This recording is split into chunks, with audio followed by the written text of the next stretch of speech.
Hello, ఏంటని అందరూ చూస్తున్నారా? ఇది ఒక ఆయుర్వేదిక్ మెడిసిన్. మన హిమాలయాల్లో దొరికే చెట్ల నుంచి తీసిన హెర్బల్ మెడిసిన్. దీంట్లో 100 రకాలైన వనమూలికలు తయారైంది. ఇది షుగర్ వల్ల వచ్చే సైడ్ ఎఫెక్ట్స్ కానీ బాగా పనిచేస్తుంది. ఇది వాడితే ఎన్ని సంవత్సరాల నుంచి ఉన్న షుగర్ అయినా కంట్రోల్లో ఉంటుంది.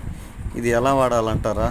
పొద్దున ఒక స్పూను, సాయంత్రం ఒక స్పూన్ పౌడర్ని పాలల్లో కలుపుకొని తాగాలి.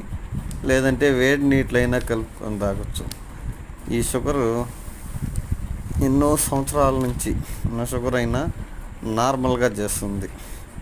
దీన్ని వాడేటప్పుడు మనం పథ్యం కానీ అట్లాంటివి ఏమీ లేదు. న్యాచురల్గా మనం ఒక ట్యాబ్లెట్ ఎలా అయితే వేసుకుంటాం అదే మాదిరి ఒక స్పూన్ని వాటర్లో మిక్స్ చేసుకొని తాగొచ్చు. హాట్ వాటరు లేదంటే పాలల్లో అయినా వాడచ్చు. మీకు షుగర్ నార్మల్లో కంట్రోల్లో ఉంటుంది. Okay, by.